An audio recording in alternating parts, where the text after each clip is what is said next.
सामान्य वर्ग के आरक्षण पर सुप्रीम कोर्ट ने रोक लगाने से इनकार कर दिया है। सीजेआई की बेंच ने जनहित याचिका पर केंद्र को नोटिस जारी करते हुए 4 हफ्ते में जवाब मांगा है। रोजगार और पढ़ाई में गरीब अगड़ों को 10% आरक्षण पर मंडराया संकट फिलहाल टल गया है।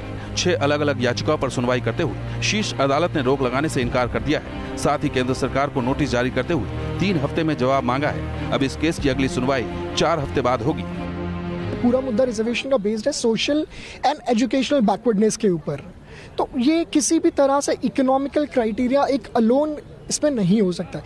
इसी तरह से हमने कोर्ट को ये बताया था और कोर्ट ने इसमें नोटिस इशू कर दिया है।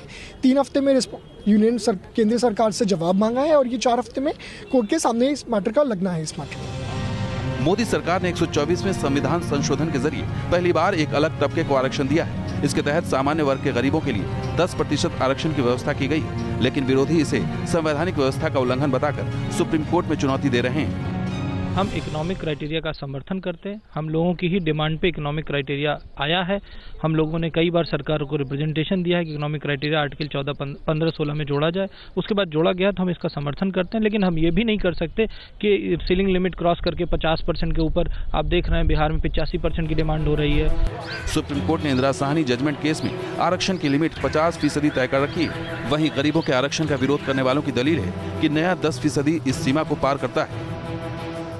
इससे पहले अलग अलग जातियों के राज्य सरकार के आरक्षण दिए जाने के कई प्रावधानों को सुप्रीम कोर्ट इस आधार पर रद्द कर चुका है कि उनके पास इसे साबित करने के लिए जरूरी डेटा नहीं था। वीडियो जर्नलिस्ट अजीत यादव के साथ अरविंद सिंह, न्यूज नेशन, दिल्ली।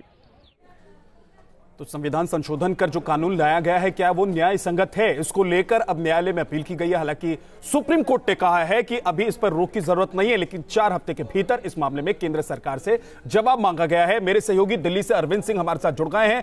अरविंद, ये मामला सुप्रीम कोर्ट में पहुंच चुका है, लेकिन जो कानून बन गया है, क्या उसको पलटने का अधिकार सुप्रीम कोर्ट के पास है?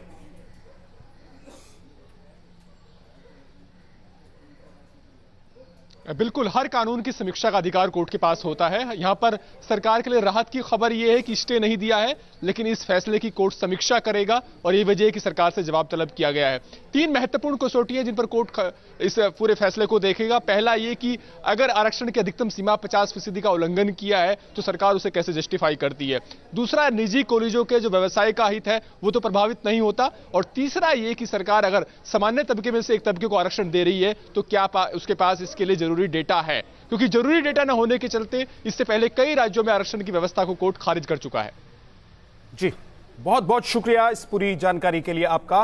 तो ये बड़ी खबर जिसमें सुप्रीम कोर्ट में अपील की गई है कि जो व्यवस्था सरकार की तरफ से लाई गई, यानी कि जो कानून बनाया गया है, उस कानून का उल्लंघन, कहीं संविधान का उल्लंघन, कानून बनाकर संविधान का उल्लंघन तो नहीं किया जा रहा है।